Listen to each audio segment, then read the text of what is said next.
내륙, 충청 내륙, 전북 내륙에는 내일 새벽부터 오전 사이 짙은 안개가 끼는 곳이 많겠습니다. 미세먼지 농도는 인천과 경기 남부, 충남에서 종일 나쁨, 서울과 경기 북부, 충북, 전북은 오전에 일시적으로 나쁨 수준을 보이겠습니다. KBS 라디오 저녁종합뉴스 아나운서 태의경, 남현종이었습니다.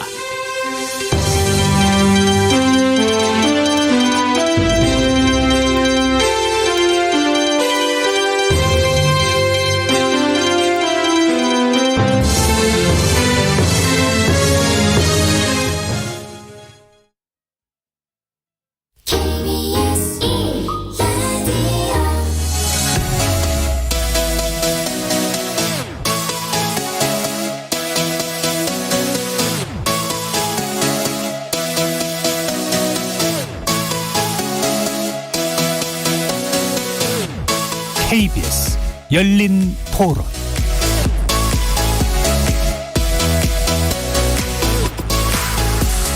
안녕하십니까. KBS 열린 토론 정준희입니다. 대선 자금 운운하는데 불법 자금은 이론 본 일도 쓴 일도 없습니다. 김용 부원장은 오랫동안 믿고 함께 했던 사람인데 저는 여전히 그의 결백함을 믿습니다. 야당 탄압이라는 얘기가 나오면 지금의 야당이 여당이던 시절에 그 언론사를 상대로 며칠 동안이나 압수수색을 했던 그런 것들을 좀 생각을 해보면은 그런 얘기가 과연 정당한 것인지 국민들이 잘 아실 거라고 생각합니다. 방금 들으신 내용은 어제 있었던 민주당사 압수수색에 관련된 더불어민주당 이재명 대표 그리고 윤석열 대통령의 발언입니다. 매주 목요일 세 분의 전 의원들과 함께하는 여의도 협치의 기술, 오늘은 사정정국과 정치에 대해서 얘기해보려고 하는데요. 어제 있었던 민주당사에 대한 검찰의 압수수색 시도 이후 전국이 급속히 얼어붙고 있습니다. 역대 최대의 정치 탄압이라는 민주당의 강한 반발 속에 국정감사를 포함한 향후 국회 일정은 앞날을 예상하기 더 어렵게 됐는데요. 여기에 전 정권을 겨냥한 검찰 수사가 본격화되면서 그토록 말 많던 사정정국이 본격화된 게 아닌가 싶습니다. 국정감사 기간에도 팽팽한 대치를 이어가던 정치권에 이 사정정국은 과연 어떤 결과를 만들게 될까요? 오늘 세 분의 전직 의원과 함께 사정정국이 정치권에 미칠 파장에 대해서 살펴보도록 하겠습니다. KBS 열린 토론 지금부터 시작하겠습니다. 살아있습니다. 토론이 살아있습니다. 살아있는 토론, KBS 열린 토론.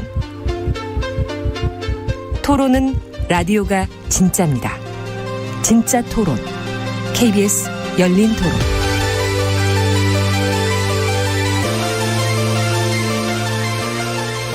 여의도 협치의 시간 함께해 주시는 세 분의 전 의원 소개해드립니다. 김영우 전 국민의힘 의원 나오셨습니다. 네, 안녕하세요. 반갑습니다. 신경민 전 더불어민주당 의원 자리해 주셨습니다. 네, 안녕하세요. 신경민입니다. 박원석 전 정의당 의원 나와주셨습니다. 네, 안녕하십니까. 박원석입니다. 저희 열린 토론에 문자로 참여해 주실 분은 샵 9730으로 의견 남겨주시면 되는데요. 단문은 50원, 장문은 100원의 정보 이용료가 붙습니다. KBS 모바일 콩과 유튜브를 통해서는 무료로 참여하실 수 있고 모바일 콩을 통해서 보이는 라디오로도 만나실 수 있습니다. 자, 어제 검찰이 민주당사를 압수수색을 시도했는데 그 뒤로 이제 국회 일정은 거의 중단된 상태죠. 지금 민주당의 입장에서는 절대 받아들일 수 없다는 것이고요. 검찰은 왜 공무집행을 방해하느냐 이런 태도를 이제 보이고 있는데 현재 조건을 어떻게 보시는지 김영우 의원님 먼저 말씀 주실까요? 결국은 올 것이 왔고요. 이것은 국민의힘 입장뿐만 아니라 민주당 내에서도 이거 올 것이 왔다라고 말씀들을 하세요. 결국 이제 크게 봤을 때는 일단은 민주당 이재명 대표의 여러 가지 그 사법 리스크가 이제 민주당 전체로 확산됐죠. 더더군다나 이제 불법 대선 자금으로까지 이 이제 검찰 수사의 그 내용이 이제 확대가 됐고요. 그러면 결국은 민주당의 사법 리스크가 됐고 결국 이것은 총선 리스크로 갈 가능성이 크다. 이제 총선이 이제 점점 다가오죠. 내후년이지만은 그래서 결국은 저는 제가 주목하는 것은 오히려 민주당 그러니까 여야 간의 대치는 말할 것도 없고요. 예. 민주당 내분으로 가지 않을까. 더더군다나 이게 만약에 그 민주당의 대선 그 경선 지난해 있었던 그것으로 가면은 결국은 이제 부정선거가 되는 것이고요. 네. 이렇게 되면은 친명 대 비명계 의원들이 서로 좀 갈등을 겪지 않을까. 물론 지금 당장은 이제 야당에 대한 정치 탄압이다. 이렇게 한 목소리가 나오고 있는데 전체적으로는요. 예.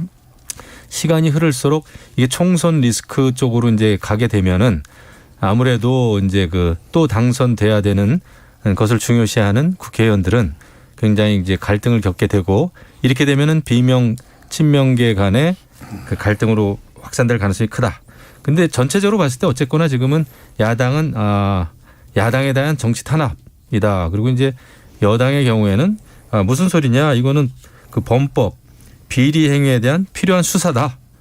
이런 이제 아주 그 양쪽에 완전히 다른 시각이 이제 부딪히게 되는 거죠. 예. 그래서 이제 지금 이제 국정감사도 좀 파행을 겪을 것으로 보여지고 앞으로 아무튼 그 여야 간의 협치는 굉장히 그렇지 않아도 어려운데 더 어렵게 됐다.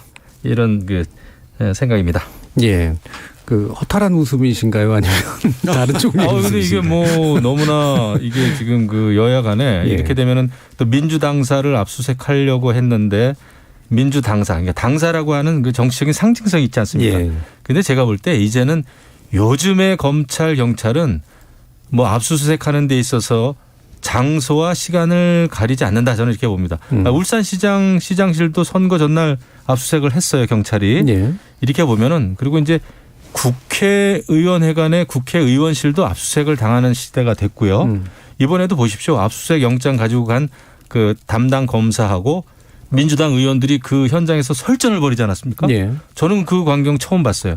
보통 검사들은 묵묵히 입을 닫고 있는데 그런 현장에서 이제는 시대가 바뀌고 검찰 상이 바뀌었구나. 의원들하고 아예 그 설전을 벌이더라고요. 그래서 예. 야 이거 뭔가 크게 바뀌었다. 이런 생각입니다. 아무튼 앞으로 어떻게 이것이 이제 어떤 방향으로 흘러갈지 여야 간에 뭐 갈등으로 가는 거는 삼척동자도 다 아는 일 아니겠는가 이런 생각이 좀 들죠. 예. 신경민 의원님. 뭐 이재명 대표에 대한 수사가 올 거라는 것은 뭐 누구나 다 예상을 했던 거고 그래서 이제 대표 출마하면 안 된다라고 많은 사람들이 얘기를 했고요. 저도 이재명 의원까지는 모르겠는데 예. 대표는 좀 곤란하지 않냐라는 얘기를 뭐 여러 군데서 했고 뭐 오늘도 했습니다. 그런데 검찰 수사를 이렇게 보니까 예상보다 훨씬 강하고 빠르고 뭐 시간, 장소 이런 거 별로 구애받지 않는다라는 생각이 들어요. 가령 오늘 대검 국감이 있는데 바로 어저께 하루 전에 했고요. 체포영장 아침에 집행하고 바로 또 압수수색을 당사로 들어오고요. 검찰은 애써서 당사가 아니다. 민주정책연구원이다. 8층, 10층 그중에서도 김용 부원장이 앉아있는 그런 부분만 조금 하겠다. 뭐 이렇게 얘기를 했지만 그건 좀 이해하기가 어렵고요. 그런데 하여튼 검찰은 예상보다 강하고 신속하고 교과서대로 수사를 한다. 그리고 가리지 않고 하겠다라는 의지를 어저께 재천명한 걸로 보이고요. 일단 민주당으로서는 이제 뭐 어저께 대응을 했던 대로 이건 탄압이다, 보복이다.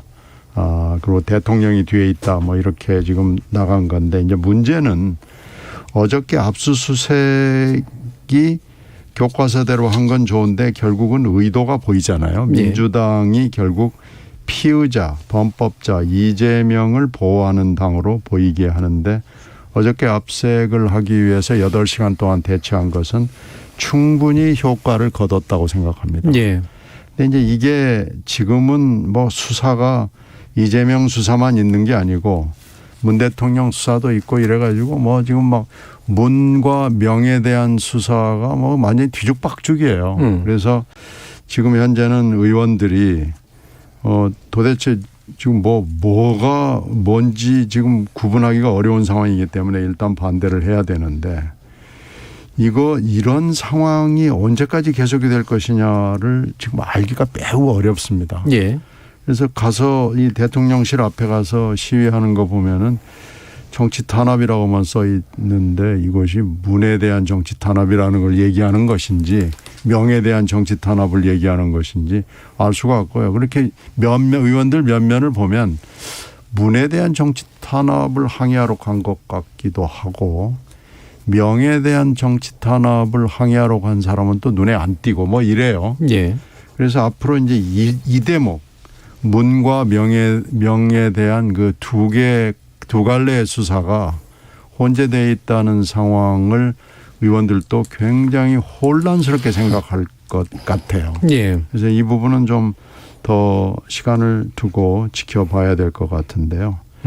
하여튼 어저께 압색은 정당에 조금이라도 조예가 있는 사람 같으면은 민주정책연구원을 압색한다는 것은 뭐 아무 의미가 없습니다. 예. 뭐 검찰이 허를 찔른 거다라고 얘기하는 검찰 출신들이 있던데요. 그 민주정책연구원 안에서 김용 부원장의 흔적을 찾는다는 것은 그것은 하나만한 얘기를 하는 거죠. 예. 실제로 그러니까 압수수색에 원래 이제 상당한 목적이 있었다기보다는 민주당이라고 하는 데가 이제 이재명 대표를 품안고 있어서 문제 삼도록 만드는 어떤 액션 이런 것에 좀 가까워 보인다. 네. 그리고 그런 의도는 성공한 것 같다. 이런 모습을 이 말씀을 주셨네요. 자, 박원석 의원님. 그 이재명 대표에 대해서 전방위적인 수사가 진행되고 있다는 것은 예. 우리가 그동안에 뭐 보도를 통해서든 혹은 어떤 짐작을 통해서 알고 있었는데 크게 보면 한 4가지 줄기가 있지 않습니까? 일단 가장 빨리 수사가 진행된 게 이미 이제 재판까지 시작된 선거법상의 허위사실 유포 문제가 있고 그다음에 성남 FC 관련된 사건이 있고 또 이제 쌍방울 예. 이 변호사비 대납 뭐 측근이었던 이화영 부지사 구속까지 됐습니다만 그게 있고 그리고 원래 어쨌든 이재명 사법 리스크의 가장 핵심으로 불렸던 대장동 수사가 있는데 어제 이루어진 압수수색은 대장동 수사의 연장선에 있는 것 같아요. 근데 그동안의 대장동 수사는 주로 이재명 당시 이제 성남시장의 업무상 배임에 혐의를 두고 그 배임의 고리를 찾기 위해서 수사를 강도 높게 진행을 했습니다만 그게 잘 안 잡혔던 것 같습니다. 수사팀이 한번 교체됐잖아요. 그러니까 수사팀이 교체되면서 저는 어제 그 장면을 보면서 수사 방향을 좀 바꿨구나.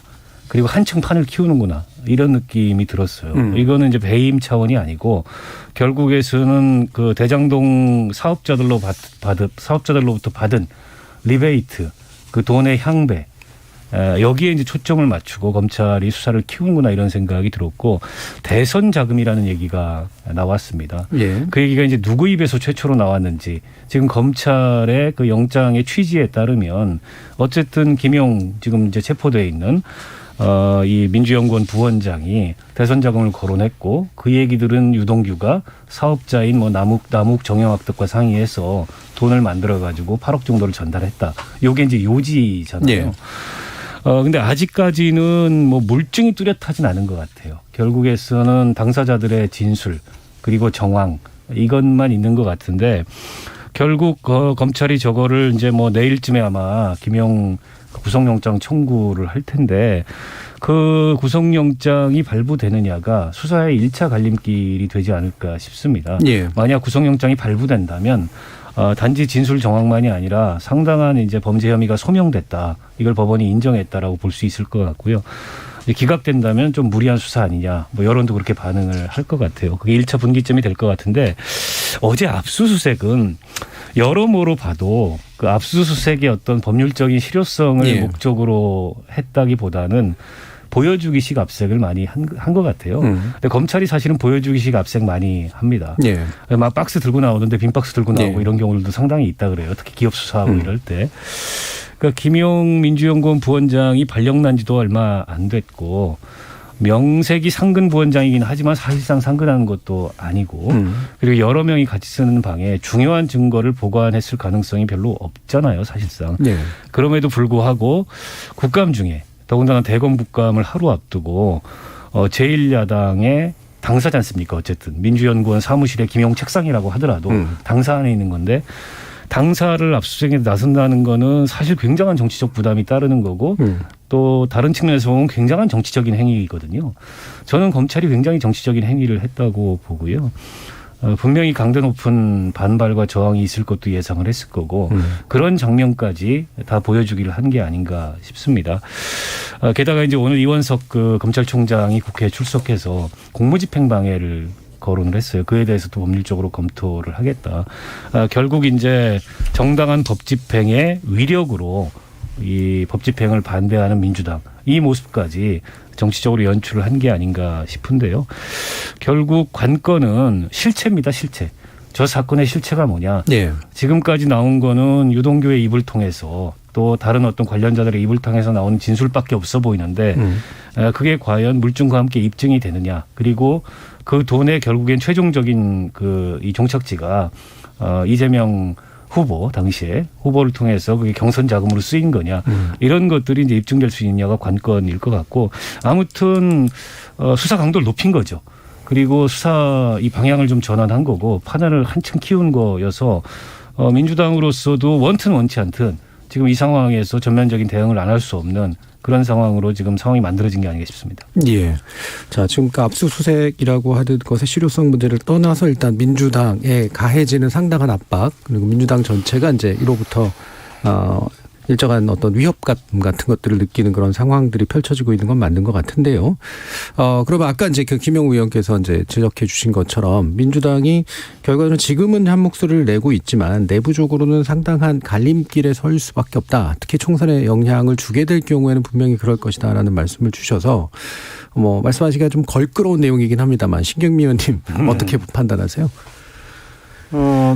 지금 그러니까 문재인 수사와 이재명 수사가 뭐 동시다발로 여러 군데서 진행이 되고 있어서 보는 사람들이 특히 민주당 현역 의원들을 포함해서 당원들도 이게 좀 분간이 안 되잖아요. 네. 섞여가지고. 근데 이게 어느 순간에는 뭐 좀 나뉘지 않겠어요. 네. 뭐 이 수사의 속도도 있고 강도도 있고 뭐 이러기 때문에 나뉘는 순간이 있을 텐데요. 이재명 대표에 대한 수사만 놓고 봐서는 이재명을 보호해야 된다라고 하는 사람은 숫자가 그렇게 많지는 않습니다. 예. 그 숫자를 우리가 헤아려 본다는 것은 뭐 불가능한 일일 수도 있습니다만 대충 한 지금 현역 의원들이 169명인데 민주당에요. 한 20명 내외의 의원들이 적극적으로 쉴드를 하고 있고요. 나머지 의원들은 지금 관망을 하고 있거든요. 그런데 이제 문재인 전 대통령에 대한 수사는 그보다 훨씬 더 많은 사람들이 특히 친문 의원들을 중심으로 해서 굉장히 많은 사람들이 문재인 대통령을 수사해? 이건 좀 아니잖아. 이렇게 생각하는 사람들은 뭐 굉장히 많습니다. 그러니까 이 두 개가 전혀 강도나 여러 가지 그 질적으로 다르다. 그러다 보니까 수적으로도 다르다라는 말씀을 드리지 않을 수가 없고요. 아까 박 의원께서 쭉 이리 정리를 해 주셨는데 이미 선거법은 기소가 돼 있고요. 성남 FC 사건은 기소 직전입니다. 그리고 다른 사람들 기소가 되면서 오히려 30번 정도 이재명 시장이 언급된 걸로 봐서는 기소가 거의 됐다고 봐야 되고요. 백현동 사건도 기소가 될 것 같아요. 그렇게 따지면은 한 지금 3건 정도는 기소 내지는 기소 직전이고 쌍방울 사건은 이것도 지금 방향을 알 수 없을 정도로 커지고 있거든요. 지금 현재는 이화영 전 지사의 비리로 시작이 됐는데 뭐 법카로 시작이 됐지만 지금 현재는 불법 외화 유출부터 시작을 해서 대북 그 불법 협력 뭐 이런 것까지 돼가지고 이 지금 쌍방울 사건이 어디로 튈지 아무도 지금 모르는 사안이고 대장동 사건도 지금 만약에 김의겸 의원이 법사위에서 지적한 내용이 맞다면은 유동규 씨가 굉장히 많은 얘기를 검찰에 했다고 봐야 되거든요. 그렇게 되면 대장동 사건도 어디로 튈지 지금 전혀 알 수가 없는 상황이라서 이것들이 하나씩 기소가 되고 정리가 돼가면은 의원들이 계속해서 쉴드를 칠 수가 있겠느냐라는 회의론이 있는 거죠. 예. 그래서 지금 현재 20명 내외의 그 적극 방어파들이 늘어날지 줄어들지는 이 앞으로 수사에 달려 있습니다. 예. 예. 그래서 그렇게 따지면은 이재명 대표가 사실은 대표로 출마하고 현역 의원 배지를 달고 하는 여러 가지 그 의도는 뭐 분명하지만 그 의도대로 굴러갈 수 있을지 아니면은 당의 특히 현역 의원들을 중심으로 해서 이 대표에게 대표로서 한번 생각을 해주라. 당을 위해서 결단을 해주라. 이렇게 얘기할 수도 있는 거죠. 예. 지금 현재 보여지는 이제 검찰의 수사의 방향이나 내용들은 어쨌든 뭐 그게 나와야지 또 나중에 또 전국에 구체적인 내용들이 있겠습니다만 지금 민주당 그러니까 전 정부나 아니면 이재명 대표나 특별히 가리지 않고 전방위적으로 이루어지고 있는 것 같은데요. 그래서 제가 아까 사정정국이라는 표현을 썼는데 1443님이 민주당의 주장을 따라서 사정정국이라고 표현하면 안 되는 거 아닙니까? 그렇게 생각하지 않는 사람들도 많습니다라는 말씀을 주셨습니다. 뭐 원론적인 의미에서의 사정이라는 의미인 거고요. 대신 이제 검경이 이 정치의 어떤 전면에 좀 서게 되는 그리고 그 내용이 이후 정치에 상당한 영향을 미치는 그런 조건 정도로 이해해 주시면 될 것 같은데 이런 그 정국이 실제로 전개되어 가고 있다라고 또 실제로 판단을 하시는지 한번 또 세 분께 여쭤볼게요. 어떠세요? 김영우 의원님. 사정 정국으로 가고 있습니다. 예. 왜냐하면은 이제 이재명 당대표가 사실은 당대표에 출마를 안 하고 이재명 의원 정도였다면 그냥 이재명 의원에 대한 뭐 불법 비리 수사 이렇게 되겠죠. 그리고 이제 민주당 지도부는 이제 거기에 대한 이제 반응을 하면은 되는 거지만 이게 당대표가 되다 보니까 그러니까 이제 이재명 리스크는 민주당 리스크가 돼버렸어요. 예. 그러니까 국감을 하다가 말고 많은 의원이 민주당 당사 앞에 가가지고 압수수색을 저지해야 되는 상황까지 온 겁니다. 그러니까 결국은 이것은 사정정국이 돼버렸는데 이렇게 되기까지는 사실 이재명 대표의 잘못이 크다고 봐야죠. 네. 제가 볼 땐. 그리고 또 이재명 대표를 강력하게 지지했던 많은 지지자들이 이재명 의원을 민주당의 당 대표 간판 얼굴로 만든 거 아닙니까? 네. 그래서 이것은 좀 피해가기가 어렵다. 그리고 더더군다나 뭐 우리가 다 아는 사실입니다마는 윤석열 대통령은 검찰도 출신이고 그렇다 보니까 현재 검찰들은 압수수색 영장을 발부받아가지고 압수수색하고 이런 그 수사를 하는 데 있어서 거리낌이 없어 보여요. 거리낌을 느낄 이유가 없는 거죠. 그러다 보니까 이거는 어떤 정당 간에 여야 간에 해결하기는 굉장히 어려운 문제다. 예. 그런 게 이제 지금 여야 간에는 뭐 이제 이걸 어떻게 좀 조정하거나 바꿀 수 없는 그 조건 상황이 돼 버렸어요. 이런 상황이라면 사정정국은 계속 갈 거다. 그리고 오늘 이제 윤석열 대통령의 여러 가지 그 브리핑에서도 본인의 언급도 강력하게 지지하는 발언을 하지 않습니까? 오히려 지금 수사 상황에 대해서는 내가 언급할 것이 없다. 이것은 뭐 제가 언급할 사안이 아닙니다 정도로 저는 어찌 보면 끝날 줄 알았는데 굉장히 지지하는 발언을 했고 예. 과거 정부에서도 무슨 뭐 저기 언론사에 대한 압수수색까지 다 하지 않았느냐.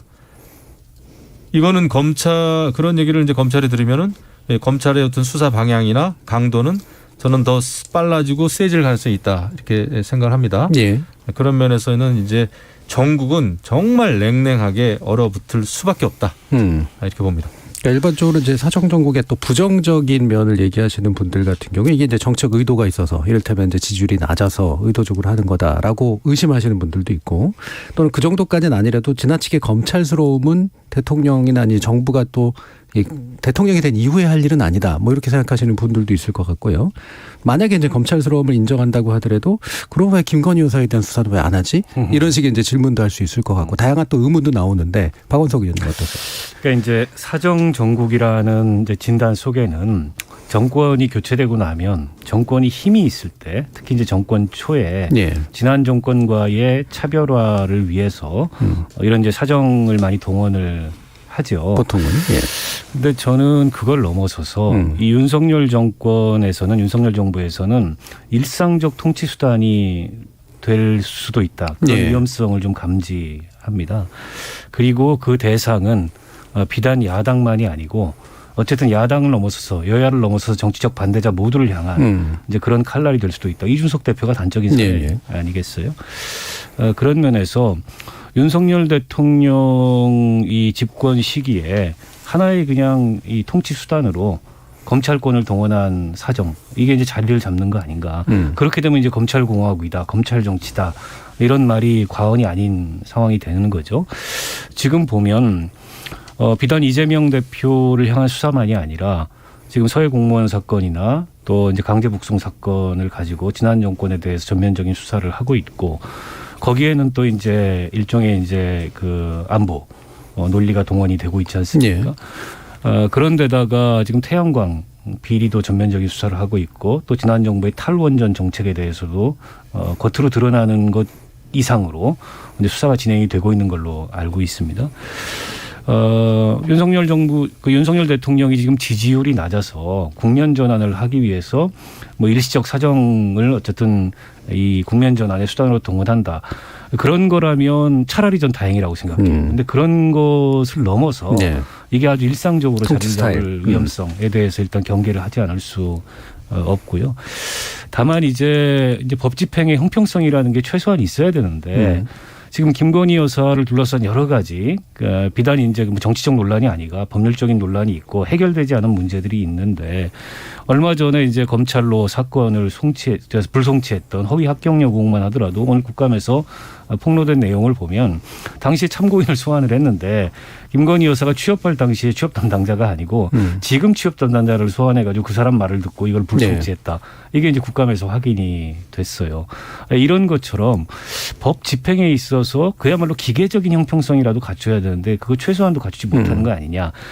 특히 이제 도이치모터스 주가 조작 같은 경우에 그로 인해서 20여 명이 넘는 이 사건 관계자들이 구속되거나 불구속 기소가 돼 있는데, 유독 김건희 여사에 대해서는 단 한 번의 소환도, 뭐 단 한 번의 그 어떤 압수수색도 이루어지지 않고 있다. 이거 수사를 안 하고 있는 거거든요. 국민들이 보기에는 아무리 법과 원칙을 얘기하고 공정과 상식을 얘기하더라도 이 나에 대해서는, 우리 편에 대해서는 그 어떤 수사도 하지 마라. 여기는 법 집행의 예외고 이건 뭐 법치주의 예외다라는 모습을 보이니까 윤석열 대통령이 얘기하는 법과 원칙, 또 이 정부에서 검찰이 얘기하는 뭐 법대로라는 거를 고지고대로 사실 봐주기가 어려운 거죠. 그런 면에서 봤을 때 정치적인 논란이 계속 커질 수밖에 없고, 야당은 당연히 이재명 대표의 그 뭐 이런저런 의혹들에 대해서 수사가 진행되는 것에 대해 당내에 여러 가지 의견이 있을 수 있습니다. 당내에서는 이게 정치적으로 부담이 굉장히 크다. 근데 이런 어떤 그 비판적인 목소리도 나올 수 있으나, 지금 윤석열 대통령이나 이 정부의 그 검찰권을 운영하는 모습을 보면 이렇게 해도 되냐? 이 결국에는 상대를 향해서만 이 칼날을 내밀고 자기들 문제는 그냥 자기 문제는 다 덮어버리고 그에 대해서는 또 같은 목소리를 낼 수밖에 없는 상황인 거거든요. 그런 면에서 봤을 때 지금 어쨌든 이루어지고 있는 그 수사라는 게 그 공정성이라는 차원에서 봤을 때 전혀 공정성이 있다고 보이기 어렵다. 뭐 국민들도 저는 그렇게 여론에서 보고 있다고 보고요.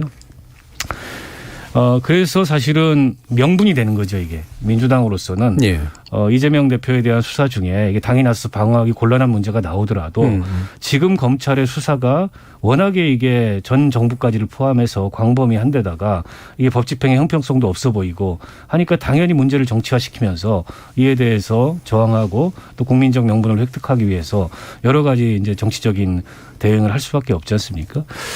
만약 그걸 좀 분리해서 대응을 한다거나 예를 들어 최소한 법 집행에 있어서 형평성, 누가 봐도 이게 상식에 맞다, 이런 정도의 모습을 보인다면 민주당이 대응하기가 훨씬 곤혹스러울 수도 있어요. 그렇겠죠. 근데 지금 그게 아니다 보니까 민주당의 대응에도 저는 명분이 실리고 있다고 봐요.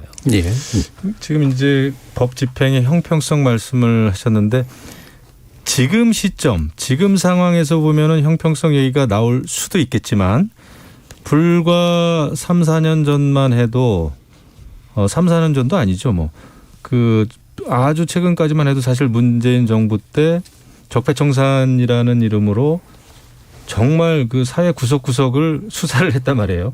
윤석열 대통령이 했잖아요. 그렇죠. 누가 했는지는 뭐 제가 말씀을 뭐 드릴 필요도 없죠. 어쨌거나 뭐 여와 야의 관계에서 봤을 때 말이죠. 그러다 보니까 그런 지금 시점에서는 뭐 형평성 가지고 야당에 대한 정치 탄압이다 왜 일방적이냐라는 이제 말씀을 하실 수도 있겠어요. 하지만은 지금도 이제 적폐청산 그다음에 뭐 모든 언론사 모든 정부 부처에서 적폐청산위원회 만들어 가지고 과거서 진상조사위원회 만들고 징계위원회 만들고 해가지고 뭐 과거 그 MB 정부나 박근혜 정부는 충분히 그냥 수사 다 털릴 거 털리고 구속되고 감옥 가고 다 그랬습니다. 그래서 형평성 문제를 조금 그 시각의 어떤 기준을 조금 더 확대해서 보실 필요도 있다. 이런 생각이 좀 들어요. 물론 지금 뭐 이렇게 모든 게 이제 수사 선상에 오르고 하는 게 아마 뭐 그게 이제 법 집행, 법의 정의 구현이라는 차원에서는 필요하겠죠. 하지만 이제 국회라고 하는 여야 간의 어떤 뭐 국정 운영을 위해서 그 입법부가 돌아가는 데 있어서는 상당히 부담이죠. 솔직히 이렇게 되면은 이제 여야 협치나 무슨 국정과제 수행이나 뭐 이런 거는 이제 없다고 봐야 되고 이거는 우리가 아무리 좋게 생각해도 잘 될 것 같지가 않습니다. 여기서 무슨 뭐 여야 중진 협의체를 만들고 무슨 뭐 여야정 협의체를 만들고 이런 게 무슨 의미가 있겠습니까? 거의 이제 불가능해진다는 생각은 드는데 예. 근데 어쨌거나 필요한 수사 뭐 한동훈 법무부 장관도 그렇고 이번에 이제 그 압수수색 영장을 들고 간 그 의원도 그렇고요. 의원이 아니죠. 검사가 승부부장 검사. 예, 굉장히 그 아주 발언 강도가 세더라고요. 현장에서. 그런데 이제 법 집행을 해야 되는 거 아닙니까? 검찰이 범법을 그러면은 그냥 손 놓고 있으란 말입니까?라는 건데 그런 거를 또 국민들이 공감을 불러일으키고 있단 말이죠. 그래서 이것은 우리가 조금 더 균형 있게 볼 필요는 있겠다라는 생각이 듭니다. 예, 바로 또 신김 의원님 그러니까 글쎄 사정정국이 뭐 이렇게 계속해서 일상적으로 5년 동안 이렇게 간다 그러는 것은 누구를 위해서도 좋은 일은 아니죠. 그리고 지금 그렇게 할 정도로 우리가 현안이 뭐 한요한 현안이 아니고 굉장히 중요한 현안들이 많기 때문에 이렇게 가는 건 맞지 않는데 이미 이렇게 방향을 정한 것 같아서 좀 곤혹스럽습니다. 그리고 아까 쭉 얘기를 한 그 여러 가지 윤 대통령 쪽 사람들의 비리, 가령 김건희 여사랄지 뭐 또 장모 문제랄지 뭐 이런 걸 같은 강도로 만약에 검찰이 했다면, 검경이 했다면 그건 또 차원이 또 다른 얘기죠. 근데 지금 하는 거 보면은 전혀 그러고 싶은 생각이 하나도 없다는 것이 뭐 이미 여러 번 입증이 됐고 도이치모터스 같은 경우에도 보면 그 뚜렷하게 증거가 있는데도 검찰이 그걸 재판에도 다 드러나는 증거인데도 안 쳐다보잖아요. 그리고 뭐 허위 학력, 경력도 마찬가지고 논문 문제도 너무나 빤하잖아요. 그러면 이걸 가지고 뭐 논문 이렇게 된 건 또 뭐 법률적으로도 할 수 있겠습니다만은 그냥 개인적으로도 나 그럼 포기하겠다. 네. 뭐 이렇게 하면은 약간은 좀 정리될 수 있는 문제인데 그 최소한의 몸짓이나 조치조차도 안 하고 있고 또 뭐 하는 거 보면은 이거 법률에 위반될 것 같은데 하는 일들이 너무 많아요. 그러니까 지금 유전무죄가 아니고 이제 유검무죄다라는 그 프레이즈를 들고 나와서 우리가 지금 얘기를 쭉 야당 쪽에서 얘기를 하는 것이 말이 되는 이런 상황이 된 거거든요. 그러니까 이건 정말로 집권 세력이 책임이 있는 겁니다. 그런데 이제 더 큰 문제는 그럼 이걸 뭐 이런 건 이제 이렇게 공정이니 뭐니 다 걷어내버리고 뭐 저 공정과 상식은 이미 끝나버렸고 일상적으로 이렇게 사정을 통치의 수단으로 그럼 5년 내내 끌고 갈 거냐. 지금 안 한 것들이 훨씬 많거든요. 앞으로 나올 것들이 네. 너무너무 많기 때문에 이거 아마 5년 내내 해도 다 못하지 않을까 이런 생각이 들 정도이기 때문에 우리가 지금 이렇게 하고 우리 현안을 풀어갈 수 있느냐. 아무리 생각해 봐도 지금 이럴 때는 아니지 않느냐라는 느낌들이 너무 많이 보이고 지금 당장 우리가 지나온 몇 달도 어려웠지만은 또 앞으로 다가올 몇 달도 너무 어렵다는 것이 너무 분명해 보이는데 이렇게 가도 될까 하는 두려움이 있죠. 예. 이게 만약에 이제 그 아까 박원석 의원 말씀하신 대로 이게 윤 대통령 개인의 또는 이 통치 집단 자체의 이제 정치적 스타일에 좀 가깝다라고 한다면 이게 이제 여야를 막론하고 또 사실 적용될 가능성이 있는 거라 이준석 전 대표의 경우도 뭐 그렇다라고 아까 이제 말씀 주셨으니까 이게 이제 이런 얘기들 나오잖아요. 그러니까 지금 여권도 아마 총선 앞두고 내부에 세력 재편이 있을 거다. 그리고 대거 이제 검찰들이 아마 이제 검찰 출신들이 들어오게 될 거다라는 식의 이제 흉흉한 소문 같은 것들도 이제 돌고 그러는데. 검찰 출신들이 이제 예. 국회로 들어온다고요? 예, 예. 그럼 뭐 이를테면 한동훈 그러니까 지금 장관이 아마 차출되고 그러면서 그렇게 세력 재편이 일어날 거다라는 이제 그런 얘기도 좀 있어서 혹시 여권 내부에서는 어떤 생각들을 좀 하고 계신지 좀 궁금합니다. 제가 볼 때 그렇게 생각만큼 쉽지는 않을 겁니다. 네. 그게 결국은 이제 여론이에요. 지금 이제 검찰의 수사나 이런 것도 그 정도에 따라서 잘 해야 되고요. 근데 이제 지금 그 여러 가지 사정 정국이 된 것은 사실 이재명 민주당 대표의 여러 가지 그 범죄 의혹, 사법 리스크 그 내용 자체가 너무나 많고 복잡해서 이거는 피해가기가 어렵다고 저는 생각이 듭니다. 적어도 그 사안은. 예, 하나하나가 그냥 이렇게 넘기기에는 너무나 큰 사건들이에요. 다 쌍방울도 그렇고 성남 FC도 그렇고 대장동 더더군다나 불법 그 대선 자금까지 이렇게 한다면 이거 하나하나를 수사를 안 할 수는 없겠다라는 생각이 드는 차원에서 이런 그 사정 정국이 좀 피해갈 수가 없겠다 생각이 드는데 그렇다고 해서 검찰이 지금 이제 수사를 하고 또 한동훈 법무부 장관이 또 많은 지지자가 있고 이렇지만은 총선이라고 하는 거는 이제 아직 뭐 시간이 좀 있습니다. 예. 시간이 점점 다가옵니다만은 그랬을 때 검찰 수사가 계속 진행형이 됐을 때 그 법무부 장관이 갑자기 총선에 뛰어든다. 그거는 여론이 만드는 거죠. 그때도 역시 법과 원칙에 따라서 법무부 장관이 정말 잘했다. 저 사람은 정말 믿을 수 있겠구나. 진영의 논리가 아니라 저 사람은 정말 법의 논리, 정의의 논리구나. 라면은 저는 그 국회에 들어올 수 있다고 봅니다. 왜냐하면은 윤석열 대통령, 윤석열 검찰총장을 대통령을 만든 국민입니다. 우리는. 네.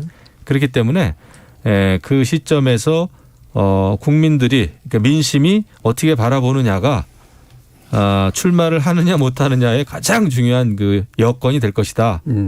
지금의 입장에서 뭐 국회의원들이 뭐 들어와야 된다, 뭐 아니면 뭐 들어올 수 없을 것이다 이야기 백날 하는 거는 저는 솔직히 공연불이라고 생각이 들어요. 그러니까 인위적 세력 재편이 일어나지는 않을 것이다. 여론에 의해서 일어날 거다. 저는 김영우 의원님 말씀이 원칙적으로 맞는 말씀이시죠. 결국에는 그때 가서 윤 대통령의 국정 운영에 대해서 국민들이 어떤 평가를 내리고 또 한동훈 법무부 장관처럼 측근이자 검찰 출신의 이런 분이 정치를 하는 거에 대해서 여론이 어떻게 반응할지가 중요하겠죠. 그런 면에서 봤을 때 제가 우려스러운 건 최근에 국민의힘 몇몇 의원들이 앞다퉈서 총선을 지휘해달라는 식으로 얘기를 하고 있어요. 이건 뭐냐면은 저는 문재인 정부 시절에 뭐 조국 전 장관, 추미애 전 장관 이런 분들이 어떻게 보면 좀 잘못해서 결국에는 윤석열 당시 검찰총장이라는 검사를 정치에 불러들였는데 지금 국민의힘의 그런 사고방식이나 인식은 검찰한테 정치를 갖다 바치겠다는 거거든요. 일각에 확인되지 않았습니다만 과거에 군인들도 혁명을 했는데 검찰이라고 혁명을 왜 못하냐 이런 얘기가 떠돌아다닌다는 얘기가 있어요. 그러면은 이제 정치는 완전히 실종되는 거고 협치는 뭐 말할 것도 없고 다음 총선 앞두고 국민의힘 내에 공천 갈등이 치열하게 일어났을 때 지금 의원을 하고 있거나 원외위원장을 하고 있거나 그러나 공천을 장담할 수 없는 분들이 정치적 희생양이 되지 말라는 법이 있습니까? 이런 식으로 검찰을 무방비로 정치에 불러들여가지고 그 후과를 어떻게 감당하려고 저는 국민의힘의 의원들이 나서서 한동훈 법무부 장관님 총선을 지휘해 주십시오. 이런 얘기를 하고 있는지 어떻게 보면 좀 굉장히 한심하다는 생각이 들었고요. 그럼에도 불구하고 뜻대로 되지는 않을 겁니다. 네. 결국에는 이제 민심이 어떻게 이 상황을 지켜보고 있고 어떻게 반응하느냐라는 게 굉장히 중요하고요. 그러나 위험하긴 굉장히 위험합니다. 왜냐하면 검찰, 특히 이제 특수부 검찰들은 본인들이 칼자루를 쥐고 있다고 생각하거든요. 우리가 결국에는 뭐 있는 죄 끝까지 다 밝혀낼 수 있고 경우에 따라서는 없는 죄도 만들 수 있고 과거에 사실은 그런 어두운 역사들이 있었지 않습니까? 어제 압수수색할 때 현장에 나간 검사가 당당하게 의원들하고 이게 막 대거리 하는 게 당당해 보인다고 말씀을 하셨지만 지금 이 윤석열 검찰총장 출신 세상이기 때문에 그런 거예요. 예. 어떻게 그 제1야당 당사 앞에 가서 그럴 수가 있어요. 명분이 그렇게 막 두드러진 압수수색도 아닌데 한마디로 눈에 보이는 게 없는 거죠. 저는 그런 느낌이 오히려 많이 들었고 이 상황을 과연 국민들이 거악을 척결하는 부패 척결에 나선 검찰하고 박수를 쳐줄까. 예. 그럴 만큼 이 정부나 윤석열 대통령의 지금까지의 통치의 모습이 지지를 받고 있는가. 저는 여당이 잘 생각해야 된다고 생각합니다. 예, 제가 한 말씀으로 좀 쉽게 얘기를 하자면요. 지금 만약에 총선이 있다고 가정을 하면 지금 전국 253개 지역구에 있는 이 여러 주자들이 이제 여권 내지는 하여튼 뭐 여권에 가까운 주자들이 현수막에다 누구 사진을 찍겠습니까? 이 만약에 20%대의 대통령하고 찍은 사진을 뒤에다 조그맣게 넣고 아마 한동훈 장관하고 악수하는 사진을 걸 거예요. 제가 만약에 여권 후보라고 그래도 그럴 것 같아요. 그러면 이건 현재의 민심이 그대로 간다 그러면은 이건 분명한 겁니다. 그리고 이제 국민들이 또 하나 지금 아주 절절하게 얘기하는 것은 검사 출신을 대통령으로 만들어 놨더니 이렇게 한다라는 얘기를 앉아서 다 얘기를 하거든요. 역시 우리가 검사를 대통령으로 했더니 이렇구나. 그러면 검사가 그럼 왜 안 되는 거야? 그럼 검사는 피의자들하고 살았기 때문에 지금 이런 행태, 특히 뉴욕 그 욕설 사태를 보면서 역시 검사 출신을 하니까 이렇게 되는구나. 그냥 사과했으면 하루 이틀 있으면 다 해소될 문제를 이렇게 국제적인 조롱거리로 만들어 놓은 그리고 이 정책 문제에 대해서 도통 관심이 없는. 그런데 지금 사태는 뭐 엄청나게 세계적인 사태, 국내적인 사태, 뭐 국제적인 사태 이런 것들이 몰려오는. 이거에 대해서 국민들이 아주 이거 우리가 그때 어쩔 수 없이 이렇게 결정을 했지만 이건 좀 잘한 것 같지는 않다. 뭐 이런 지금 후회 비슷한 것들을 하는 시점이거든요. 그러니까 국민의 70%가 부정적으로 보고 있다는 건 이건 엄숙하게 생각을 해야 됩니다. 그래서 253개 지역구에서 일어나는 일들이 어떻게 벌어질지 하는 것을 여권이 생각을 해보는 게 굉장히 중요한 일인데요. 근데 한동훈 법무장관이 그때 만약에 대표가 된다거나 아니면 아주 중요한 지역구에서 예를 들어서 가령 추미애 전 법무부 장관하고 같이 맞짱을 한번 뜨겠다. 뭐 이런 기획을 한다고 그러면은 이게 과연 맞을까요? 그래서 이렇게 생각을 하면 여권은 필패입니다. 그리고 더군다나 나라를 이제 그 당시 시점으로 봐서는 반환점을 도는 거거든요. 이 임기에서. 나머지 반환점 도는 나머지 임기도 굉장히 중요하고 현안이 많을 텐데 더 현안이 많을지도 모르죠. 임기 후반기로 갔을 때. 그렇게 되면 이 국가를 책임지고 있는 세력으로서 저는 책임 있는 자세가 아니라고 봅니다. 근데 지금의 민주당의 모습도 만약에 변하지 않는다면 국민의힘이 질 것 같지는 않은 생각이 좀 드는 거예요. 현재 조건이. 제가 볼 때는 양쪽이 무리를 좀 솔직히 하고 있는데 이제 누가 더 그때도 모르겠습니다. 누가 더 잘하나 보다는 누가 더 잘못하나 게임이 될지는 모르겠지만 굉장히 사실 그냥 방탄 국회로 또 치닫고 있는 이 상황도 국민들이 볼 때는 뭐 혀를 내두르지 않을까 생각이 좀 드는데요. 2부에서 아마 좀 더 논의하실 수 있을 것 같은데요. 방금 이제 신 의원님께서 이제 70% 국민이 대통령 싫어한다 이 얘기를 해주셨는데 그건 일부러 제가 이제 말씀을 정정하는 건 아니고 아마 어림잡아서 이제 기존의 여론조사 중에 부정적 지지 정도를 아마 표현하신 것 같고요. 지지율 소폭 상승하고 있습니다. 구체적인 여론조사에 관련된 내용은 아니라는 점 한번 알려드리고 청취자 문자 또 들어보고 가도록 하죠. 정의진 문자 캐스터. 네, 지금까지 여러분이 보내주신 문자들 소개합니다. 6823님. 국민을 어떻게 보고 이렇게 무리수를 던지고 있는지 모르겠습니다. 어차피 수사에 대해서 정당성이나 당위성에 대해 동의하지 않는 국민들이 절반은 될 텐데 정치인 관련된 사안은 특검에 맡기고 대통령과 여당은 민생을 좀 돌봤으면 좋겠습니다. 7086님, 정치인에 대한 수사는 때가 정해져 있는 건지요. 선거 기간이라서, 국정감사 기간이라서, 국회 회기 기간 중이라서 안 된다면 1년 중에 며칠 정도나 정치인 수사를 할 수 있는 건가요? 정치인이 그렇게 대단한지 묻고 싶습니다. 박민호님, 검찰, 경찰, 감사원 합동으로 전 정권과 야당을 탄압하는 모습은 마치 노무현 시즌2를 보는 것 같습니다. 7086님, 범죄가 의심되어 수사하면 사무실 압수수색은 당연한 거 아닌가요? 아님 압수수색을 피하려고 일부러 당사가 있는 사무실로 채용한 건가요? 떳떳하다면 수사에 응해야겠죠. 김희영님, 국가 역량을 상대 정당 탄압에 집중해서는 안 됩니다. 칼로 흥한 사람, 칼로 망합니다. 국민과 역사를 두려워하는 정권이 돼야 합니다. 도대체 검찰을 누가 신뢰할 수 있겠습니까? 주영진님, 요 며칠 대통령의 발언을 보면 대통령인지 검찰총장인지 구분을 하기 힘들 정도입니다. 제발 대통령다운 모습을 보여줬으면 합니다. 라고 보내주셨네요. 네, KBS 열린 토론. 이 시간은 영상으로도 생중계하고 있습니다. 유튜브에 들어가셔서 KBS 1라디오 또는 KBS 열린 토론을 검색하시면 지금 바로 토론하는 모습 보실 수 있습니다. 방송을 듣고 계신 여러분이 시민 논객입니다. 계속해서 청취자 여러분들의 날카로운 시선과 의견 보내주세요. 지금까지 문자캐스터 정의진이었습니다. 토론이 세상을 바꿀 수는 없습니다. 하지만 토론 없이 바꿀 수 있는 세상은 어디에도 없습니다.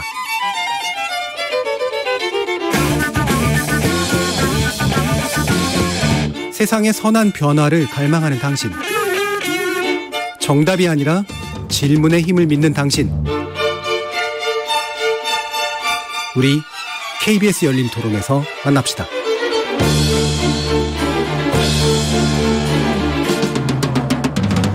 KBS 열린 토론, 여의도 협치의 기술 함께 하시고 계신데요. 신경민 전 더불어민주당 의원, 박원석 전 정의당 의원, 김영우 전 국민의힘 의원, 이렇게 세 분 함께 하고 있습니다.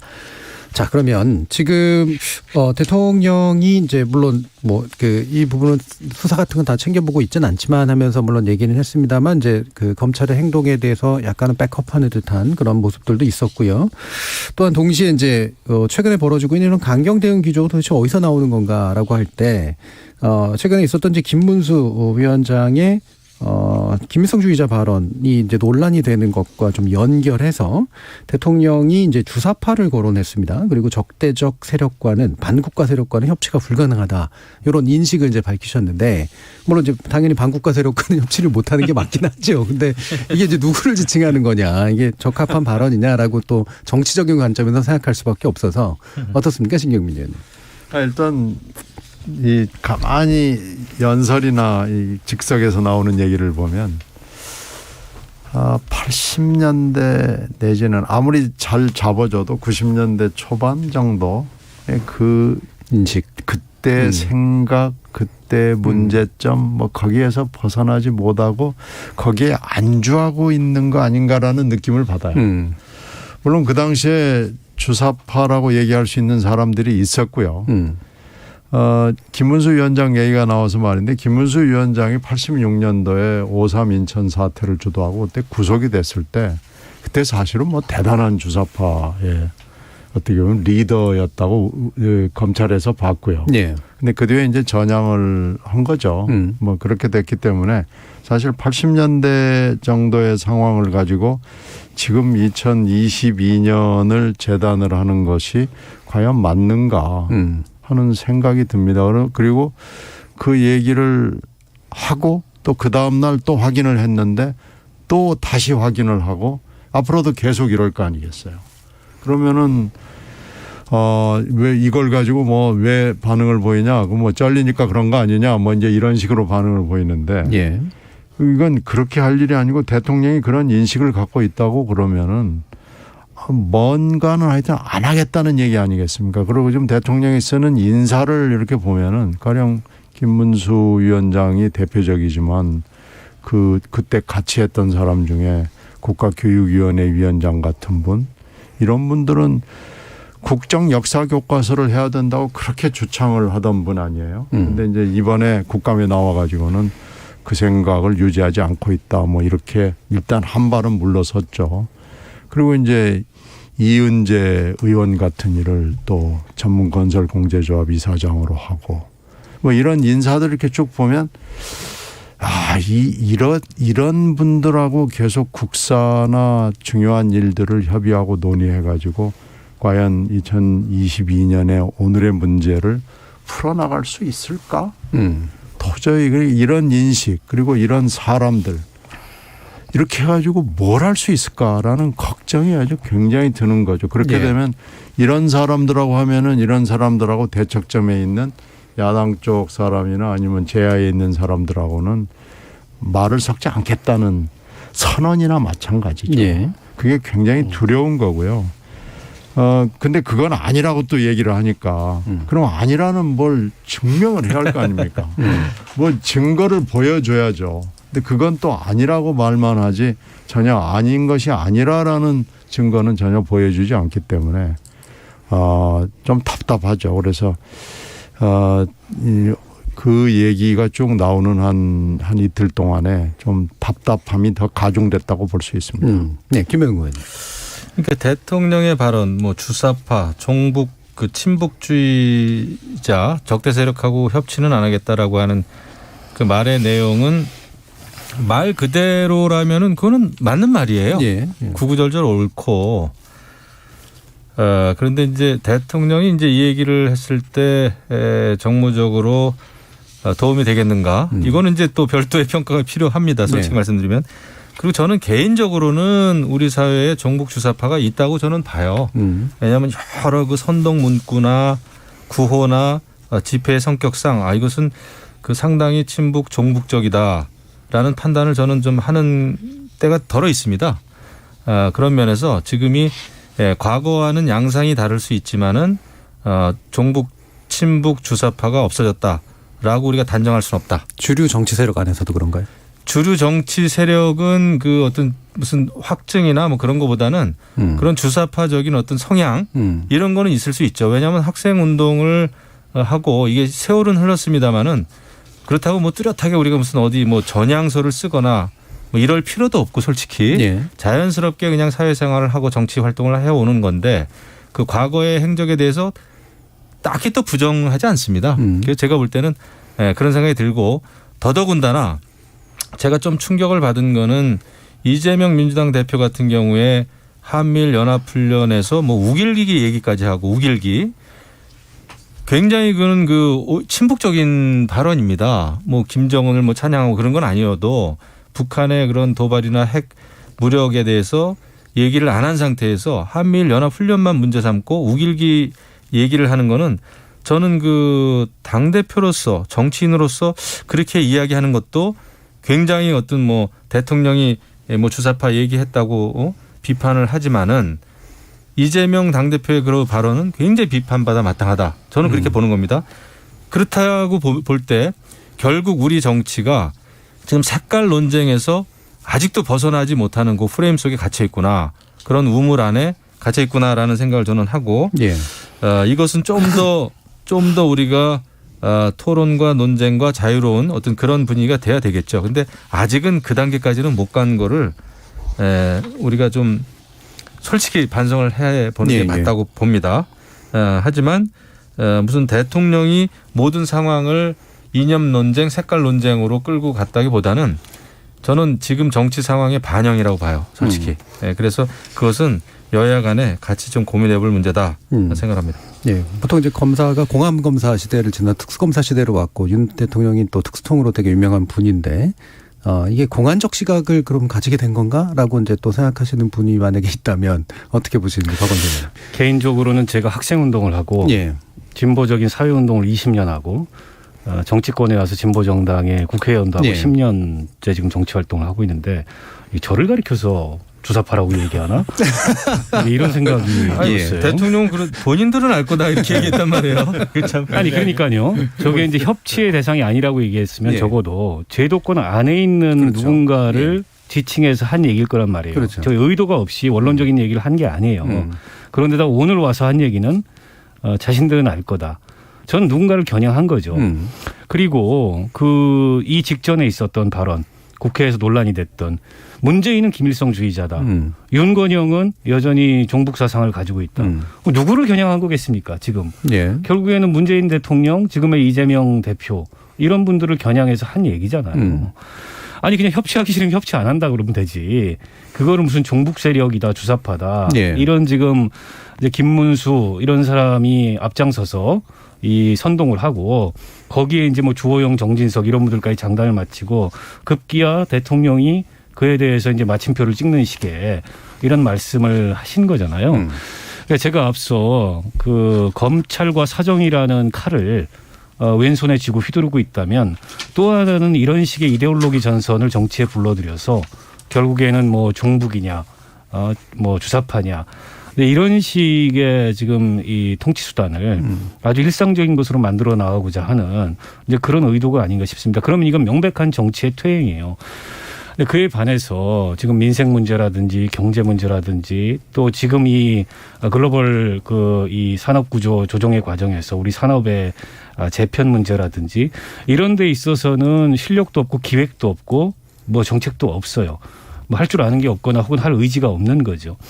그러면 결국 지금 대한민국이 세계 10위권의 경제력을 가진 그야말로 중진국 반열에 올라선 나라인데 아직도 이게 이 사정의 칼날을 휘두르고 주사파니 빨갱이니 이런 게 정치의 일상 언어가 된다면 굉장히 불행한 일입니다. 과연 윤석열 대통령을 대통령으로 선출한 국민들이 기대했던 게 저런 정치의 모습일까라는 점에서 저는 굉장히 심각한 우려가 들고요. 아니 지금 왜 난데없는 주사파 타령을 하고 주사파기 때문에 협치 안 한다라는 식의 얘기를 하는지 모르겠어요. 협치 안 하면 어떡할 겁니까? 국회 다수당이 앞으로 2년 동안 죽어도 싫어도 민주당인데 그러면 저런 식으로 다 사정 그 칼날 휘둘러서 잡아들이고 이러면 국회에서 법이 만들어집니까? 예산이 만들어집니까? 아니면 다음 총선에 국민의힘의 승리를 담보할 수 있습니까? 저는 너무나 한심한 말씀을 하셨고 표현을 해도 어떻게 그렇게 할 수가 있어요. 예. 굉장히 전 대단히 실망스럽습니다. 예. 예, 여기도 협치의 기술, 매주 목요일 할 때마다 점점 힘들어지는 그런 느낌이 들긴 하는데, 이게 뭐 어떠세요? 신경민 의원께도 나중에 여쭙겠습니다. 김명우 의원 보시기에 이제 이게 대통령의 예전에 이제 처음 후보 시절의 인식들이나 이런 것들 이렇게 들어봤을 땐 잘 안 나오던 말들이 요즘 들어서 좀 부쩍 많이 나오는 거가 원래 이제 그런 생각들이 좀 많이 있었던 건지 아니면 주변의 조언을 또 그렇게 하고 있는 건가? 저는 발언은 기본적인 생각의 표현이라고 봅니다. 그게 예. 누구가 조언을 했든 안 했든 마음에 없으면은 얘기를 못 하는 게 맞고요. 그래서 저는 기본적으로는 그 언급의 내용은 제가 틀리지 않았다라고 저는 분명히 얘기를 하지 않습니까? 하지만 이제 정치를 해나가는 입장에서는 크게 도움이 되지 않는다라는 게 제 개인적인 소견이고요. 예. 그리고 이제 사실 이 색깔 논쟁이다 하는 거는 기본적으로 색깔 논쟁으로 갈 수밖에 없는 모든 걸 다 갖추고 있어요. 지금 여야 관계는. 예. 예, 굉장히 그게 치열합니다. 밖으로 드러나지 않고 색깔이라는 말, 이념이라는 말을 쓰지 않아서 그렇지 모든 상임이나 토론이나 또 우리 같은 그 평론하는 사람들도 그렇고 늘 그 어떤 이념을 바닥에 깔고 하는 거거든요. 예. 예, 저는 이념 논쟁 아닌 것이 없다. 어떻게 보면 그렇게 생각합니다. 정책도 결국은 이념 위에 서 있는 거죠. 하지만 실질적인 구체적인 논쟁보다는 그 이념의 맹목적으로 이제 그 발을 딛고 허황된 자기 주장만 하는 거는 이제 잘못된 거라고 보는데 이번에도 사실 물론 뭐 김문수 그 위원장의 발언이 굉장히 강도가 높긴 했으나 지난번에 말씀드렸듯이 왜 몇 년 전에 그러니까 색깔 논쟁을 왜 또 그런 관련된 질의를 예. 민주당 의원들이 했는지도 저는 그게 좀 의심스러워요. 당연히 저는 뭐 김문수 위원장을 그 경사노위 위원장 임명한 거에 대해서는 여러 가지 뭐 의아스러운 점도 있기는 하지만 그럼에도 불구하고 민주당 의원들도 오히려 색깔론에 스스로 사로잡혀 있는 게 아닌가, 자격지심 있는 거 아닌가. 그래서 괜히 그걸 물어보고 그것을 뭐라 그럴까요? 문제시 삼아가지고 뭔가 더 이렇게 부각시키려고 하는 그런 게 또 있었지 않았나라는 제 나름대로 또 의심을 해봅니다. 그래서 예. 저는 앞으로 앞서 이제 두 의원님도 말씀하셨지만은 현안이 지금 무지하게 많습니다. 모든 상임위, 모든 법안 예산 그런 거 가지고 이제 우리가 토론하고 이렇게 해야 되는데 경쟁을 해야 되는데 그게 지금 안 되고 있어서 이거 뭐 지금 뭐 정말 협치는 안 될 것 같아요. 이게 뭐 색깔론의 문제가 방금 이제 말씀 주신 것처럼 뭐 이념의 지나치게 얽매여서 실질 문제를 방기하는 데서 오는 것도 있고, 근데 또 이런 것도 있는 것 같아요. 이 색깔론의 특성상 경쟁하는 이념으로 바라보기보다는 공존할 수 없는 이념으로 바라보고, 그 상대가 그럼 그런 이념을 갖춘 자냐 그렇지 않느냐를 이제 갈라내려고 하는 그런 태도를 갖게 되기 때문에 이제 나올 것 그리고 같은데. 기본적으로는요. 북한하고 대치하고 있는 상황 아닙니까? 예. 이것에 대해서 우리가 매일매일 실감을 안 해서 그렇지만은 우리가 실감 못하는 거는 굉장히 큰 잘못이죠. 사실 지금 매일 그냥 그 수십 발 수백 발씩 포를 또 미사일을 쏘아대는데 이렇게 대치하고 있는 상황에서도 한쪽 진영에서는 북한에 대해서 옹호하는 쪽, 옹호라기보다는 북한의 그런 도발에 대해서 굉장히 그 순진하게 대응하는 예. 그런 또 그룹이 있고, 민주당에서 많이 그렇죠. 뭐 이재명 대표도 그렇고 이러다 보니까 친북이냐 아니냐 가지고 싸울 수밖에 없는 거예요. 근데 이걸 이제 대통령은 그럼에도 불구하고 전체적으로 정치를 그래도 부드럽게 이끌어 가기 위해서는 괜히 뭐 친북 종북 하기보다는 국방은 국방대로 열심히 하고 한미일 연합훈련 열심히 하되, 국회 내에서는 그래도 일말의 협치가 되기 위해서는 그런 어떤 대통령 스스로 이런 얘기를 할 필요는 없었겠죠. 예. 솔직히 말씀드리면. 그 지금 북핵 문제나 남북 관계를 어떤 정책 방향을 통해서 이걸 해결해 나가려고 하느냐는 생각이 다를 수가 있어요. 결국에는 뭐 힘에는 힘으로 맞선다. 지금 뭐 윤석열 대통령이나 국민의힘 맞설 수 있는 건지는 모르겠습니다만, 뭐 심지어는 핵 개발하자는 얘기까지 무책임하게 지금 나오고 있지 않습니까? 불가능한 거를. 그에 반해서 뭐 김대중 대통령이라든지 과거에 또 문재인 정부 시절에 어쨌든 남북 평화 화해 협력 그리고 외교적인 평화적인 노력을 통해서 이 문제에 대해서 대응을 해 나가겠다. 그런 정책 방향을 가지면 그게 주사파고 친북입니까? 저는 대한민국이라는 국가 공동체가 어떻게 지속 가능하고 또 번영을 할 건가에 대해서 특히 이제 이 남북 관계와는 굉장히 까다롭고 어려운 문제, 더군다나 훨씬 더 그 위험성이 커지고 있는 문제를 어떻게 이걸 다뤄 나갈 건가에 대해서 서로 다른 세계관이 있을 수 있고, 예. 이건 이제 토론의 영역이라는 거예요. 근데 그런 어떤 평화 협력 화해 정책 혹은 외교와 어떤 평화적인 노력을 통해서 이걸 해결해 나가겠다는 정책 방향을 갖는 사람들에게 너희들은 주사파다, 너희들은 친북이다, 그러면 토론이 아닙니다. 그때부터는. 그건 마치 국민의힘의 지금 이 말하자면 이제 국방 정책에 대해서 이게 친일 국방이다 이렇게 얘기하는 것과 별반 다를 바가 없어요. 저는 그것도 잘못됐다고 생각하거든요. 그럼 대화가 안 돼요. 그때부터는 너희는 친일 세력이야, 너희는 다 토착 외구야. 그거는 이제 규정하는 거고, 어떤 게 대한민국을 위해서 좋은 선택일지에 대한 토론을 안 하겠다는 거지 않습니까? 예. 그 얘기를 대통령이 하면 어떡하냐는 거예요. 저는 뭐 상당히 공감을 합니다.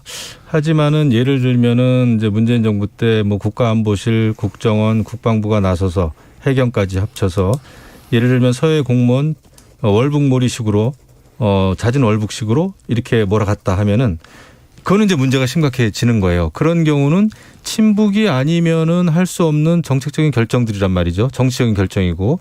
그래서 이게 색깔론으로 가면은 제가 봐도 끝없이 논쟁으로 가겠지만은 이게 아무튼 여야 간에 평화를 원하는 거는 그거는 저는 진보든 보수든 똑같다고 봅니다. 이제 방법론의 차이인데 그 얘기를 하자면 오늘 이제 한두 끝도 없겠습니다만은 예. 지난 정권에서는 지나치게 평화다 뭐다 해가지고 했지만은 예. 그 결과는 상당히 친북적이고 서해 공무원 피살이라든지 강제 북송이라든지 이런 식으로 나타났잖아요. 예. 이게 현실화됐잖아요. 예. 이러다 보니까 앞으로도 아마 대통령이 이 얘기를 하지 않았어도 또 이게 지금 감사원 검찰에서 수사가 진행 중인 이상은 예. 계속 색깔론 그 논쟁을 하게 될지도 모르겠다라는 예. 생각이 드는 거죠. 예. 오늘 김영우 의원님 의외로 그러니까 유난히 좀 볼 점유율이 좀 높으셔서요. 제가 패스를 다시 죄송합니다. 아니 서해 동해 문제를 여기서 다시 얘기하면 그건 예. 또 끝이 없는 얘기가 돼서 제가 이 말씀은 박 의원 한 말씀에 좀 덧붙여서 얘기하고 예. 싶은 게요. 지금 이 한반도 문제는 사실 핵 문제가 문제 제기가 된 이후에 한 세대가 흘렀습니다. 근데 지금 완전히 실패했다고 볼 수 있거든요. 실패할 수밖에 없는 구조를 가지고 사실은 시작을 했죠. 자, 그렇다고 해서 그러면은 때려잡자로 계속 가는 것이 맞느냐라는 거죠.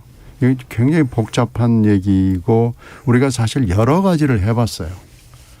물론 미국 주도로 했지만은 김대중 대통령의 햇볕 정책부터 시작을 해서 육자회담도 해봤고 뭐 미국의 방관주의도 상당히 오랜 기간 동안 해봤고 지금 이런 상황인데 결국은 30여 년이 지난 상황에서 핵이 지금 북한에 있는 것으로 돼 있는 거 아니겠어요? 네. 그러면 이제 어떻게 해야 되느냐라는 문제를 놓고 지금 갈라진 거죠. 이 안에 내부가 갈라져 있기 때문에 이렇게 해도 안 되고 저렇게 해도 안 되고 또 이것도 한 번 더 해보고 뭐또 더 해보고 지금 안 됐으면은 자 지금 윤 정부가 하겠다는 것은 핵을 그러면 어떻게든지 우리도 한번 우리가 가질 수는 없는 상황이니까 한번 어떻게 핵을 옛날로 되돌리든지 한번 해보자라는 건데 지금 이게 핵도 계속 발전이 돼가지고 형태가 굉장히 많습니다. 네. 나토식으로 공유를 할 것이냐 핵우산을 할 것이냐 아니면 예전처럼 전술핵 1991년 이전으로 돌아가서 전술핵을 배치를 할 거냐. 그리고 이제 어떤 사람들은 아예 핵무장 해버리자 이렇게 나오는데 이건 전혀 다른 얘기를 하여튼 막 아무렇게나 던지는 거예요. 특히 지금 여당의 전당대회를 앞두고는 더 세게 얘기하자는 거고 또 윤 대통령은 말은 안 하지만 하여튼 세게 갔으면 좋겠다라는 얘기를 지금 하는 건데 이참에 그 얘기가 나왔단 말이에요. 그러면은 이건 토론이 필요 없는 거 아니냐. 여기서 만약에 그래도 대화를 한번 하면서 모색을 해보자라는 이게 사실은 미국의 공식적인 입장입니다. 네. 근데 그러면은 미국이 종북인가요? 그건 아니잖아요. 그런데 미국의 입장은 배치할 전술핵은 없다는 거 아닙니까? 지금 전술핵이 다 해체를 해가지고 200기밖에 없고 100기는 유럽에 배치돼 있고 100기는 미국 본토에 있거든요. 그러니까 전술핵 배치할 게 없다고 그러는데 전술핵 배치를 해달라고 자꾸 지금 그러는 거고. 그게 아직 공식 입장은 전혀 아닙니다. 네. 저도 그런 건 반대하고 있고요. 아니 그러니까 예. 지금 뭐 그 얘기하고 어떤 사람은 여당 대표가 되겠다는 사람은 핵무장을 해야 된다고 지금 이렇게 얘기를 하고 그래서 지금 토론을 아주 치열하게 해가지고 우리가 정책을 논해야 될 시점에 종북이라고 딱 이렇게 딱지를 떼버리면은 거기 더 이상 토론이 없는 거죠. 네. 이렇게 정책을 하면 안 된다는 거죠. 네. 아까 박원석 의원님이 말씀이 중간에 허리에 좀 잘려서 마지막 발언 기회를 드려야 될 것 같습니다. 그래서 저는 그 대통령의 언어가 있다고 생각합니다. 윤 대통령한테 굉장히 아쉬운 건 그 대통령의 언어를 발견할 수가 없어요. 저는 물론 이제 대통령께서 이제 생각이 많이 다를 수 있습니다. 그런 점에서 지금 뭐 이념적으로 또 자유도 많이 강조하시고 본인이 강조하고 싶은 얘기를 말씀하실 수 있는데 근데 결국에는 정치의 상대방을 향해서 주사파다. 그래서 협치할 수 없다. 라고 얘기하는 거는 절대 저는 대통령의 언어가 될 수 없다고 생각하고 그러는 순간 협치는 고사하고 그건 정치의 문을 닫아버리는 거예요. 정치의 문을 닫고 검찰권 휘두르고 이데올로기 이런 이념투쟁 해가지고 5년 보내겠냐는 겁니다. 대한민국에 굉장히 저는 불행한 5년이 될 거라고 보고요. 그렇게 되면 윤 대통령 통치에 대해서 결코 좋은 평가를 받을 수 없고 지금 시대가 어떤 시대인데 그런 정치를 통해서 뭐 선거에서 이기고 그 통치의 성과를 만들겠다. 저는 대단한 착각을 하고 있다고 생각하고 대통령다운 그런 언어를 좀 보여주셨으면 좋겠다. 그게 저는 협치의 출발점이다 이렇게 말씀드리고 싶습니다. 예. 지금 6824님이 이라크 파병 마치고 돌아오는 비행기에서 내려다본 우리나라 너무나 아름답더라고 울먹이던 아들이 지금은 국가를 위해 열심히 일합니다. 우리는 왜 이렇게 다투고 협치가 안 되나요? 왜 국민들이 이렇게 힘들게 합니까? 묻고 싶습니다. 라는 말씀도 주셨네요. 자, KBS 열린 토론 여의도 협치의 기술 오늘 순서도 어렵게 나눠봤습니다. 오늘 함께해 주신 세 분 박원석 전 정의당 의원, 김영우 전 국민의힘 의원, 신경민 전 더불어민주당 의원 세 분 모두 수고하셨습니다. 감사합니다. 고맙습니다. 고맙습니다. 정책에는 우선순위라는 게 있습니다. 행정부 그리고 입법부가 다뤄야 할 것 가운데 당사자 입장에서야 어느 하나 중요하지 않은 게 있겠습니까만 철학과 이념 그리고 한정된 자원 등으로 인해 순위가 앞서거나 뒤처질 수밖에 없죠. 여기서 중요한 거는 바로 여론이 어디로 흐르는가인데요. 지금의 정치, 여론을 따라 움직이는 것 같으신가요? 지금까지 KBS 열린 토론 정준이었습니다.